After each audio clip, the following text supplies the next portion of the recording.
Pastor Michelson, quando a gente vai para um grupo como a igreja, é natural que a gente se identifique com pessoas que estão ali, principalmente uma igreja grande como a nossa das Mangueiras. Há algum problema em que eu me reúna em busca de um líder que eu gosto de assistir na escola sabatina? É possível ter panelinha na igreja? O que é que você acha disso?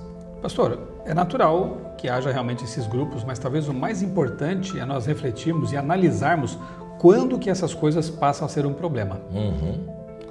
Muitas vezes as panelinhas ficam perigosas quando se coloca a tampa, né? Ninguém entra, ninguém sai. E quando a questão é desunião e não mais a união, né? Quando os objetivos são escusos, né?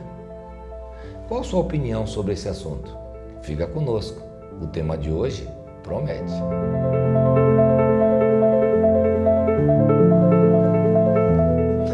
Olá, amigos! Muito bem-vindos a mais um episódio do Presente 7, seu canal de estudo aprofundado da Palavra de Deus, tendo por base a lição da Escola Sabatina. Olha, se você ainda não é inscrito em nosso canal, faça isso agora. Já é? Se não é, pecado grande. Você pode se inscrever no canal IAS de Mangueiras, aqui em Tatuí. Você pode se inscrever no canal da Igreja de Quadra, da cidade de Quadra. Você pode também se inscrever no canal Outra Leitura do meu amigo Michelson Borges, que está aqui conosco. Pastor Michelson, Presente 7. Sempre, Pastor Osmar, Presente 7. Semana passa rápido, hein? Semana passa rápido, olha nós aqui. Boa. Olha nós aqui de novo. Que coisa boa, né? E tem muita gente conectada conosco, viu? De onde? Vamos ver aqui, alguns que mandaram. Se você tem interesse em ter seu nome mencionado, sua igreja mencionada, sua cidade mencionada, é bom que você mande, mas não esqueça de mandar de onde você está falando. Aqui, a Vera Lúcia Ferreira. Boa tarde, ela está assistindo aqui, Pastores Irmãos Borges. Presente 7, já lá da cidade de Atibaia, né? Opa. Um abraço, minha irmã, para a senhora. Também está assistindo aqui de Queimadas na Paraíba, da Igreja de Ferraz, o Cícero Soares. Um abraço, meu irmão, para você. Também aqui da Igreja Central do Salvador Lira, em Maceió, Alagoas, Cleonice Araújo. Um abraço, minha irmã. Louvado seja Deus. De uma terra que você não conhece. Brusque, berço do Adventismo. Santa e Bela Catarina, olha, Santa e Bela Catarina. Manuel Jovito aqui está mandando. Também de Portugal, está mandando um abraço para a gente aqui, a Tereza Bernardo, que está assistindo da igreja, pede para mandar um abraço à igreja de Castelo Branco, aí em Portugal. Um abração para os irmãos de Portugal. Louvado seja Deus. Então aí tem gente aqui bem representada aí, nacional e internacionalmente. Se você sonha em ter seu nome mencionado, entre em contato aí, manda o local de onde você está falando. Pastor Michelson, 1ª e 2ª Coríntios. Se você ainda não fez a sua assinatura de lição, eu repito sempre, faça. Entra no site da CPB e faça a assinatura por um ano, que a lição está maravilhosa. E nós já estamos na lição 3 já, né? 3. 3 semanas já. Lição 3 semanas. E essa lição 3 estava muito boa, essa lição muito atual, né? A gente vai discutir alguns assuntos aqui. Unidade em Cristo. Eu vou fazer a primeira oração, vou ler o verso áureo e depois vamos para a tirinha, né? Não pode faltar, né? Não pode faltar. Pessoal, tá esperando a senão o tirinha pessoal aí, né? Cobra, né? A gente não vai esquecer, não. Vamos orar? Santo Deus, bom Pai, muito obrigado pela oportunidade que o Senhor está nos dando de estudarmos a sua palavra. Fale conosco em qualquer lugar onde essa pessoa estiver, que ela seja alcançada pelo conhecimento da sua palavra e que ela entenda o seu amor por ela. Continue conosco, nos abençoando, abrindo nossa mente. Pedimos em nome de Jesus. Amém. Amém. E o verso para memorizar de hoje, 1 Coríntios 1:10. Irmãos, pelo nome de nosso Senhor Jesus Cristo, peço-lhes que todos estejam de acordo naquilo que falam e que não haja divisões entre vós. Pelo contrário, que vocês sejam unidos no mesmo modo de pensar e num mesmo propósito. Olha, Paulo não está falando isso à toa. Ele também vai falar em Corinto, ele vai dizer assim, É até bom que haja divisão entre vós, e vai chegar a uma conclusão, para que a gente saiba quem é de Cristo e quem não é. Né? E Paulo vai agora trabalhar a unidade em Cristo. E a tirinha? O que é que está dizendo a tirinha na sua concepção aí? Pastor, mais uma aqui, uma arte bem bolada aqui do Tiago Lobo, né, que é o chefe de arte lá da Casa Pública Brasileira. Ele ilustrou as 13 tirinhas aqui da nossa lição. Né? Olha só que interessante, você vê aqui uma ilustração da igreja, só que o papel ali está todo, né, picotado, ali, em 4 partes, né, foi rasgado. A igreja foi rasgada, foi dividida, foi fragmentada. E alguém passou uma fita adesiva colando de novo a igreja. E se você olhar com atenção ali na sua lição, você vai ver que é Jesus. Jesus está colando, né? E as pessoas estão em volta ali, né? Na verdade, para mim, essa lição ecoa, pastor, a oração de Jesus em João 17. Porque Jesus orou, entre outras coisas, lá naquela oração intercessória que também nos alcança, porque é dito, eu oro por todos aqueles que crerão, né? Então ele não orou só pelos discípulos daquele tempo, orou por todos nós. Ele ora pela unidade, que todos sejam um. Então, essa lição aqui, ela trabalha o tema que Paulo apresenta na sua carta aos Coríntios, da unidade. E fica claro que pessoas que trabalham para fragmentar a igreja, para rachá-la, ou formando panelinhas dentro, ou levando pessoas para fora, ou criando grupos dissidentes, estão trabalhando sob orientação de quem? De Satanás. Porque, na verdade, o que Paulo combate aqui é a ação diabólica de dividir a igreja, de causar dissidência. Então, eu quero apelar profundamente ao seu coração nesse começo de lição aqui, né? Para você que talvez tenha um espírito assim um tanto dissidente, né? Que dado a ver a igreja com desconfiança, eu não estou dizendo que a igreja seja perfeita, porque a igreja é formada por seres humanos, a cabeça da igreja é perfeita, é Jesus, mas o corpo é formado por seres humanos. Não é essa a questão. Eu volto ao que falamos na lição anterior, na primeira lição.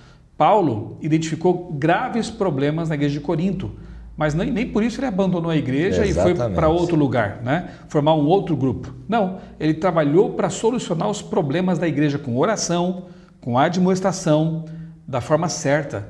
Então, como você tem agido quando se depara com problemas na igreja?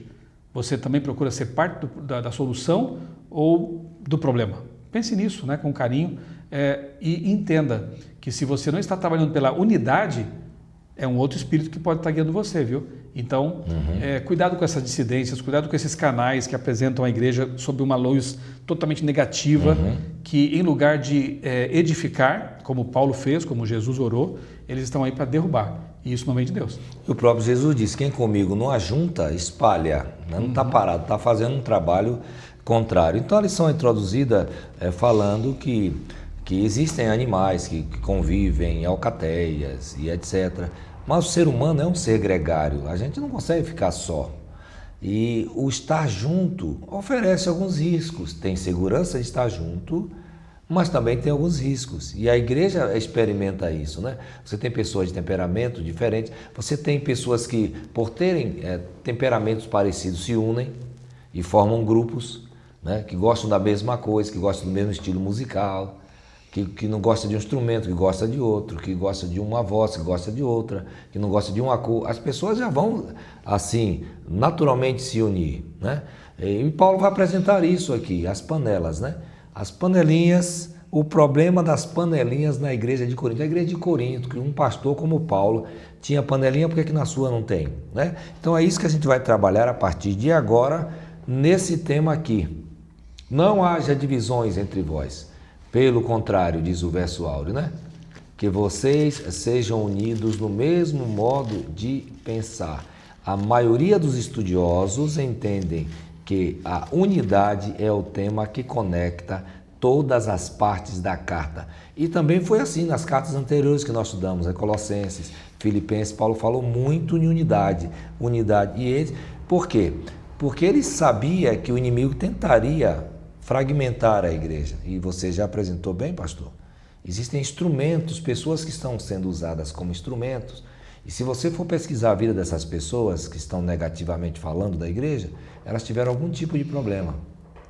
Não gostaram de alguma coisa, ou foram repreendidas, ou foram disciplinadas, ou tiveram alguma proposta rejeitada e decidiram que iriam trabalhar contra o corpo, Porque falta humildade para manter o ponto de vista bíblico e não o meu ponto de vista, né? Isso é importante, porque o ponto de vista bíblico é da cabeça. A cabeça não é eu, não sou eu, a cabeça é Cristo, né? E pastor, as pessoas percebem, né, quando alguém realmente ama a igreja e procura usar no fórum certo, do jeito certo, né, da voz, da palavra, para admoestar, para corrigir. As pessoas percebem, né? Paulo fez isso também. Paulo foi até duro em alguns momentos, né? Não quer dizer que tem que tapar os olhos para as coisas que estão precisando de reforma, né? A questão é o espírito que move, né? Se essa atuação vai promover a unidade, corrigir a rota, resolver problemas, ou se ela só vai causar rachas. O diabo é especialista em dividir para conquistar. Ele sabe que a igreja unida é um exército poderoso sob a ação do Espírito Santo e vai concluir a obra de pregação do Evangelho. Ele não quer que isso aconteça. Então ele quer fragmentar a igreja para enfraquecê-la, né? Então tem grupos que a igreja fez o Impacto Esperança, ele vai lá e faz o Impacto Paralelo, dá um outro nome, enfim, né? A igreja tem uma editora que publica os livros de Ellen White, por exemplo, né? Com a lição da Escola Sabatina. Com a lição da Escola Sabatina. Aí ele faz outro. Ele vai lá e faz uma outra lição, ou ele vai lá e publica também livros de Ellen White, e em lugar de colocar ali o endereço da igreja, o endereço um site da igreja oficial, ele coloca o endereço do ministério deles, né? Sendo que Ellen White foi muito clara de que somente as editoras da igreja deveriam publicar seus livros, né? Até para ter um cuidado, né? um zelo. Enfim, são pessoas que são outsiders, né? Elas trabalham em paralelo, imagina se o corpo começa a se fragmentar e aí o braço fala assim para a perna, eu vou trabalhar sozinho. Não vai a lugar nenhum. E é o que o diabo quer, que esses grupos pequenos, eles trabalhem de forma desunida, sem força, para não chegar a lugar nenhum. E aí a pregação do Evangelho fica dificultada, fica prejudicada. E Paulo falou em xisma, que é a palavra grega aqui, que são divisões, eres, que é briga, e aí você vem separação. Ou seja, havia essa mesma dificuldade das pessoas entenderem que elas tinham que trabalhar em unidade. E a unidade, ela vem pela liderança. Mas aqui também, aí Paulo vai começar a trabalhar na nossa lição, pastor Michelson, sobre pessoas que fizeram panelinha em torno de alguns líderes. Então, se a pessoa fala bem na internet, se a pessoa é contundente, se a pessoa assim é firme, aí ela tende a fazer panelinha. Logo, logo tem vários seguidores, daqui a pouco está ganhando prêmio, né? No YouTube. Não, essa pessoa, olha o que e é interessante isso, mas essa pessoa é coerente no que ela está falando? Ela tem o Espírito de Cristo? Você consegue enxergar Cristo nessa pessoa, na maneira como ela fala, na maneira como ela trata das coisas, na vida dela pessoal? Né? Ela traz as pessoas para o corpo de Cristo ou traz para si mesma? Para si, para ter like, né? Para poder monetizar. Isso é importante, que você tenha essa sabedoria para que isso possa acontecer. E aí Paulo diz, não fica centrado em líder nenhum, você tem que centrar em quem? Cristo. Em Cristo. Cristo, né, que é o tema que nós vamos trabalhar aqui. Segunda-feira tem o verso aqui, né, que diz, não haja divisões entre vocês, pelo contrário, que vocês sejam unidos no mesmo modo de pensar e no mesmo propósito. Que o propósito seja pregar o Evangelho, salvar os perdidos, né? Enquanto tivermos esse foco, eu acho que muitos problemas se resolvem. Pastor, é natural até que na igreja haja, como o senhor mesmo disse, né? Grupos, famílias, amigos, afinidades, né? Eu, por exemplo, entrei agora para o MM, né, dos motociclistas, né? Tem gente que não gosta disso, então tem os outros ministérios para isso. A gente está lá evangelizando sobre duas rodas, né? É a nossa panelinha, digamos assim. O problema das panelinhas é quando elas se tornam excludentes e divisionistas. Quando se coloca a tampa, porque aí vira panela de pressão. É boa a comparação. Exatamente, isso aí. Põe a tampa, aí estraga tudo, a pressão se instala. Para que alguém saia. Você tem que convidar pessoas, você tem que abrir essa panelinha, né, para virar um panelão e que a igreja toda seja uma grande panela, né? Enfim, né? Mas é natural que haja grupos por afinidade, mas não podem ser excludentes e divisionistas. Esse é o ponto em que Paulo combate. Olha, não importa se você foi evangelizado por Apolo, ou se foi por Paulo, né? Nós todos trabalhamos para Jesus, então olhem para Cristo como modelo e tenhamos todos a mente de Cristo. Aí sim, a solução é apresentada. Se todos nós buscarmos Cristo, seremos todos parecidos com Ele e parecidos uns com os outros. Exatamente. Né? E outra coisa, muitos movimentos que vão nascendo não crescem, não prosperam, não no sentido financeiro, não no sentido de ter like, de aceitação, de visualização, mas não ganha gente para Cristo. Eu acho interessante. Pessoas que focam em questionar o que a igreja faz, a metodologia que a igreja usa, mas não faz um trabalho melhor que a igreja. É o ministério da crítica, né? Exatamente. Basicamente. Né? Então Paulo faz 3 perguntas aqui importantes na lição. Será que Cristo está dividido? será que Paulo foi crucificado por vocês? Ou será que vocês foram batizados em nome de Paulo? Né? Isso é interessante. Pastor, eu sigo fulano. E os argumentos vêm. Quando a pessoa vem com argumento, eu pergunto, mas você tirou isso da onde? E a pessoa não quer dizer que foi da internet, de fulano de tal. Não, esse argumento é parecido. Não, mas isso é da Bíblia. Da onde? Não tem um texto bíblico, né? Não tem nada. Eu lembrei até de pastor de um texto de Ellen White, não vou lembrar agora exatamente onde está, mas eu confio em mim, eu já li e depois eu passo porque sabe a referência. Ellen White fala, vou parafrasear, ela diz assim, mesmo que você tenha tido uma nova luz, tá? E é óbvio que nós somos protestantes, então nada impede que nós tenhamos liberdade para estudar a Bíblia, para descobrir até, quem sabe, novas luzes, não que contrariem a luz anterior, né? De uma compreensão mais ampla. Exato. Então, ainda que você tenha tido uma chamada nova luz, você apresenta essa sua compreensão para os irmãos mais experientes da igreja, que sabe, para o ancião, para o pastor, né? Para a liderança. Se esses irmãos entenderem que, ainda que essa ideia seja válida, não é o momento, talvez, para ser apresentado, ou a forma, sabe o que ele diz? Fica quietinho. Espera o momento. Espera o momento, né? E tem gente que atropela, né? Que se antecipa. Não, agora a minha luz é a mais importante de todas, que as outras se ofusquem, né? Isso é um centrismo, digamos assim, né? A palavra é outra, me fugiu agora. Egocentrismo. É um egocentrismo, né? A pessoa muito autocentrada, né? Que não deve ser o espírito de Cristo, ou o espírito do cristão, né? Paulo, que é Paulo, hein? É um profeta inspirado, está dizendo o seguinte, olha, não olhem para mim, né? Apenas no sentido de que eu sou imitador de Cristo, mas não sou eu o foco. E se você encontrar um pregador na internet ou algum líder carismático por aí que chama muita atenção para si, para o seu ministério particular, para as suas ideias, cuidado, tá? Porque os pregadores verdadeiros de Deus apontam sempre para Jesus e levam as pessoas para o redil, as ovelhinhas para o redil. Esse é o espírito. E alguns dizem assim, aqui nesse canal você vai ouvir coisas que nenhum pastor tem coragem de dizer. Que coisa, né? É o clickbait, né? É para chamar atenção. Pois é. Então Paulo está dizendo aqui que a imaturidade espiritual, você desprezar o conceito bíblico do Espírito de Cristo para se cercar ou se acercar em torno de pessoas, seres humanos que levantaram com uma bandeira. Ele chama de crianças, né? Crianças espirituais. Diz que está bebendo, não é hora de tomar coisas, mas tem que se alimentar com coisa mais sólida, é o que Paulo vai trabalhar. Cristãos sábios e maduros se alimentam de comida sólida, não de leite. Falta maturidade para esses, né? Né? Assim, quem se alimenta de leite ainda é criança e não tem experiência em ensino de justiça. Um dia desses alguém me procurou dizendo que a igreja estava errada durante 150 anos, dizendo que a serpente, o dragão é Satanás. E ele falando, isso é mesmo, ele falando e eu colocando a mão na pasta e puxando a Bíblia, né? Qual é a sua versão? Não, eu descobri, olha a bandeira da China. É um dragão, então o dragão na Bíblia é a China. Se olha o que diz Apocalipse aqui, foi expulso o grande dragão, a antiga serpente, se chama Diabo e Satanás. Quem é o dragão? Então, na tentativa de um like ou de qualquer outra coisa que você pensa direitinho no que você vai falar, e como o pastor Michelson apresentou, procura as pessoas mais experientes, os teólogos que se especializaram nessa área, para que você não cometa erros. Na multidão dos conselhos ou dos conselheiros, a sabedoria, né, pastor? Exatamente. Aí Paulo fala de uma coisa que é importante e que você não vê nos grupos separatistas ou dissidentes. Serviço. São pessoas centradas, como você falou, nelas, na divulgação do canal delas, mas que não têm um trabalho em prol de ninguém nem de nada. E atacam o que a igreja faz, tentando alcançar o máximo possível. Então Paulo está dizendo aqui, servir como Cristo. A gente não vai se igualar a Cristo no amor, nas habilidades,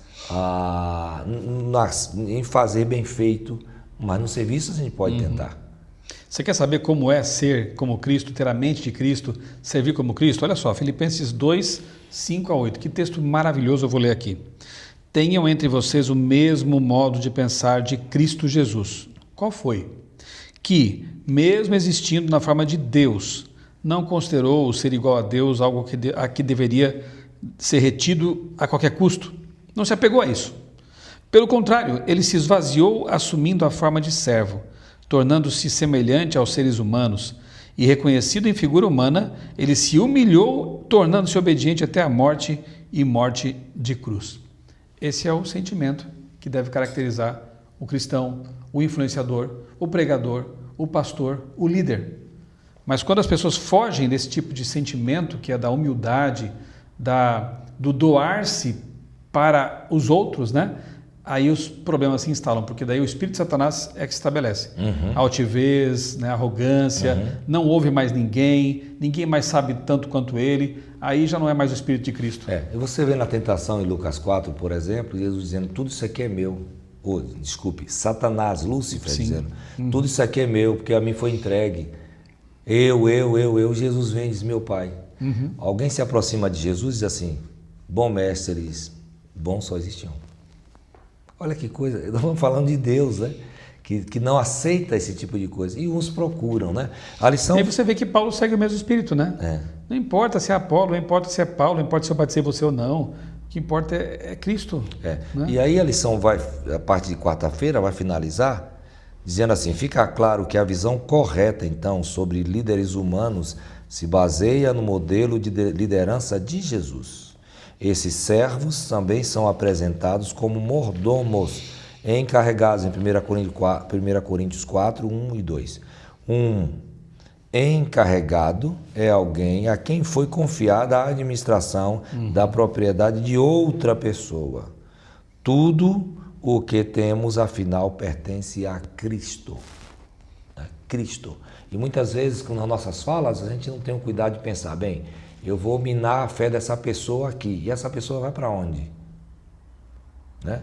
Eu tenho muito cuidado em debater religião. Você não vai me encontrar debatendo, não vou para debate. Por quê? Porque eu posso tirar o alicerce dessa pessoa e essa pessoa ir para o ateísmo. E quem fizer tropeção dos pequeninos... Não é? Melhor e a gente fica discutindo, questionando, e rio, você tira pessoas de uma igreja e daqui a pouco essa pessoa se decepciona outra coisa. Você que está me assistindo tem o hábito de falar mal de pregadores, de pastores, seja de qualquer igreja. Você está atacando Cristo, porque essas pessoas têm um ministério. E a gente não pensa nisso, né? Então é importante saber de que todos somos mordomos. Quinta-feira, então, vai tocar num ponto interessante. Então eu não vou confiar em homem nenhum. Até quem está me assistindo, você está falando aí, não vou acreditar. Já que é assim, né? Né? O que é que a lição quer dizer, então? Não formar panelinhas especialmente em torno de líderes humanos não significa que não devamos apoiar nossos líderes. Líderes devidamente consagrados, que você vê pelos frutos, é um ministério frutífero, é um ministério que leva pessoas para Jesus. Que é reconhecido pelo corpo. Exato. Aí você pode não só apoiar, né, mas dar as mãos a esse líder, segui-lo e ajudar na pregação do Evangelho. Então, que bom que a igreja também tem seus bons líderes. Que bom que a igreja teve Paulo, teve João, teve Barnabé, teve Pedro, né? E que bom que essas pessoas foram convertidas e fizeram um trabalho tremendo para Deus. Então, analise sempre o fruto, né? O resultado. E se esse líder realmente for um líder que vem de Deus, aí apoie o seu ministério. O estilo de vida dele condiz com o que ele prega? Condiz com o que ele prega. Isso é interessante. Então, Paulo vai fazer essas advertências aqui. Líderes semelhantes a Cristo, diz o autor da lição, atribuem o êxito de seu ministério unicamente a Deus. Mas o que é o êxito? É ser famoso? É ter like? É ser convidado para grandes auditórios? O que é ter êxito? O que é que Paulo estava fazendo no seu dia a dia? Por que ele trabalhava com tendas? Por que ele mandava cartas? Para salvar o máximo possível. O nosso foco é salvar pessoas. Né? Em seu ministério terreno, até mesmo Jesus, como homem, atribuiu a glória ao Pai. Nós mencionamos isso aí, né? Então, nós vamos já partindo para fechar a lição, né, pastor Michel? Vai dizer aqui no último parágrafo, líderes cristãos seguem os passos de Jesus ao se disporem a sofrer pelos irmãos. Liderança servidora, né, pastor? Olha que coisa. Sofrer pelos irmãos e, se necessário, até morrer por causa do seu ministério. Paulo refere-se a si mesmo e a Apolo como condenados à morte. Olha que coisa. Eu quero deixar me usar e se deixar ser usado e me gastar por aquele que me amou primeiro, aquele que deu a vida por mim, esse Espírito de Cristo. O Cristo que se deu me alcançou, eu tenho o mesmo Espírito, eu vou me dar e alcançar. E não vou desprezar os que estão trabalhando ao meu lado. Esse é o Espírito. Seja de que ministério for. Jesus mesmo disse, né? Se está pregando em meu nome, né? Está anunciando a palavra e a salvação, deixe que fale, né? Deixe que fale. Então, e a lição também diz assim, né? Que é Deus quem estabelece o padrão da liderança cristã, né? Pode ter muitos dons, muitas capacidades, muitos talentos, né? Mas se não for realmente, não forem os critérios de Deus, essa liderança pode ser até questionada, né? Uhum. Então, enfim, mas pastor, eu quero só mencionar aqui mais 2 frases da parte de sexta-feira que dizia assim, e é um pensamento de Ellen White, né, no livro Testemunhos para a Igreja, volume 4, essa unidade desconcerta o inimigo, por isso ele está determinado a fazer com que ela não exista. Uhum. Então a gente volta ao ponto com que abrimos a lição. A desunião, a dissidência, a fragmentação da igreja é obra satânica. Uhum. Nós temos que lutar muito contra isso, nós temos que promover a unidade, porque, como diz Ellen White, isso desconcerta o inimigo. Uhum. A maior prova, Jesus falou, né, que nisto conhecerão que sois meus discípulos. Se vocês devolverem o dízimo, não foi o que ele falou, embora seja correto. Se vocês guardarem os mandamentos, não foi o que ele falou, embora seja correto. Nisto conhecerão que sois meus discípulos, se vocês se amarem uns aos outros. Então, o amor, a unidade de uma igreja tão diversificada. E a gente fica maravilhado de ver que é uma igreja mundial, né, pastor? Uhum. Especialmente nas reuniões da Conferência Geral. Você vê ali pessoas de todas as cores, todas as etnias, roupas diferentes, culturas diferentes, mas todos com a mesma fé, a mesma crença. Isso é um milagre. E esse milagre é que desconcerta Satanás. E ter o corpo cuja cabeça é Cristo é uma coisa maravilhosa, porque a gente vai para as reuniões que eu já participei em nível de associação, de união, de divisão, de conferência geral, e você vê a gente orando, Senhor, quem será a pessoa que a gente vai colocar? Uhum. Vamos dobrar os joelhos. Ah, pastor, mas tem política. Pode ter. Se alguma coisa for feita que não seja segundo a vontade de Deus, Ele vai corrigir. Ele é o Senhor da obra. Ele é o Senhor da obra. Agora, eu ficar atacando o que eu não tenho toda a ciência é uma coisa complicada, né? Que Deus nos ajude, que Deus nos abençoe, para que possamos evitar esse tipo de panelinha, mas que nós tenhamos o mesmo Espírito que houve em Cristo e Jesus. Amém. Pastor Michelson, você pode nos despedir? Posso sim, pastor. Bom Deus, nosso Pai, obrigado, Senhor, por mais esse estudo tão importante, tão edificante que fizemos com base nos escritos de Paulo. Ajuda-nos, Senhor, a ser promotores da unidade na igreja. Amém. Ajuda-nos também, Senhor, a corrigir o que tem que ser corrigido, a apontar aquilo que pode ser melhorado, mas num bom espírito, sempre visando a unidade e da forma correta. Amém. E, Senhor, por favor, toca também o coração daqueles que vivem de críticas, vivem apontando o dedo para os problemas, não querendo ser parte da solução, que eles percebam o caminho perigoso em que estão e que entendam, como diz Ellen White, que quando nós nos unimos, nós desconcertamos o inimigo. É verdade, Senhor. Não sejamos parte desse trabalho satânico de divisão. Dá-nos a tua paz, Senhor, nós oramos e agradecemos em nome de Jesus. Amém. Amém. Muito obrigado, pastor Michelson, pela parceria de estarmos aqui estudando esse assunto tão importante. E você, muito obrigado também, porque você esteve conosco. Compartilhe esse link com mais pessoas. A gente se vê no próximo encontro.